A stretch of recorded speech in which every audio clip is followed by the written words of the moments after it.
bit about yourself and what inspired you to become a teacher? I'm Miss Vangie. I'm from the Philippines. I have an American family, Filipino-American daughters, an American husband. And to answer your question about what inspired me to become a teacher, I have two people that come into my mind. One is my father. My father worked as a school principal when I was young. And growing up, he instilled with me the value of education. And although he's no longer here with us, I still remember his teachings about what makes a good teacher. The other person who inspired me as my high school teacher was my literature teacher.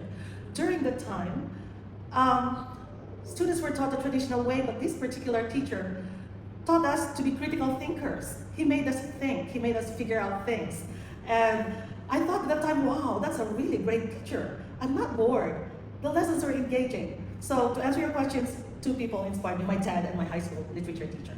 And can you tell us about your home country, Philippines? Oh, I'm very proud to be from the Philippines. It is an archipelago. We have over 5,000 islands. I come from the northern part of the Philippines, which is like comparable to Dalat in Vietnam. I grew up there before I started to travel and work overseas. But I'm very proud of our beautiful beaches, very hospitable people, and very, very smart people, or countrymen. And can you tell us about your teaching experience in an international school? Okay, I've worked at international schools in 7 countries, and I loved working in those places. Why do I like working at an international school?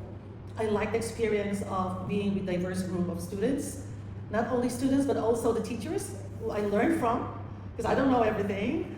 I like students from different background, cultural diversity, and I like the global concept, the the high quality of education of those international schools where I worked at. What subject and grade levels have you taught? You know, my very first international school experience, I was the EAL teacher for the whole school, from elementary to middle school to high school, and then moving to other schools.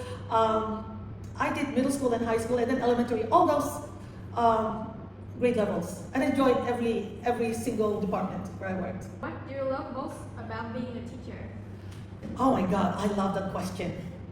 I love being a teacher because I like to see how my students grow and develop academically and personally. I like witnessing them grasp new concepts and their expressions and how they apply themselves in the classrooms. I love it. Also, I like having a personal connection with my students. How would you describe your teaching style?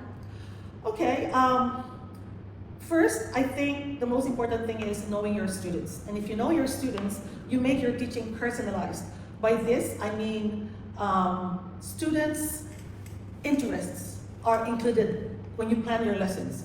If the students see the purpose of their learning by including what they already know, their cultural background, prior knowledge, they become more engaged in their learning. They know the purpose of their learning. And what strategy do you use to make your lesson engaging and interactive? Collaboration also. I like looking at students work in teams and having the same goal, achieving the same goal while they work. I like to make my students think and challenge them. I also give my students the opportunity to choose what they learn and be a part of the lesson. For example, the choice of books, the choice of activities, things that make them be excited about the lesson. And so when they're excited, they're engaged. When they're engaged, they produce more interesting outcome. And how do you create positive and inclusive classroom environment? Oh, okay. First, I build a strong relationship with my students. That's the very, very first thing.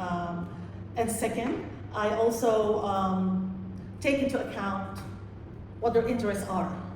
You know, if they're interested about something, maybe I'll consider it. If I'm giving like an essay writing, I give different choices of topics where they can choose. So I like doing those things in my class. And how do you feel about integrating technology into your lesson? Oh, technology is amazing. You know, there are a lot of platforms now, Quizlets, right? And a lot of things that I use as a resource when I teach my students. So it's an excellent resource, and students, when they use technology, it's interactive, and this excites them and makes them more engaged. And what are some cultural challenges you've encountered when teaching in Vietnam? I think the first thing that comes into my mind will be, I think Vietnamese are kind of reserved. Sometimes they're quiet, they don't like to participate, they're shy. But just have to let them be given the opportunity to take part in discussions, and soon they won't be the same as the person who's so reserved the first time you met them. So that one, there are a lot of cultural differences, like the way they communicate, it's different. And what else? So that's a challenge, because sometimes there are problems with the way you express yourself, the way you pronounce things, because Vietnam has a different language, very different from English. In fact, it has a French influence. So sometimes when you hear them speak, it's very difficult to understand. But as teachers, that's our job, to teach them how to speak properly, especially me as an EAL teacher.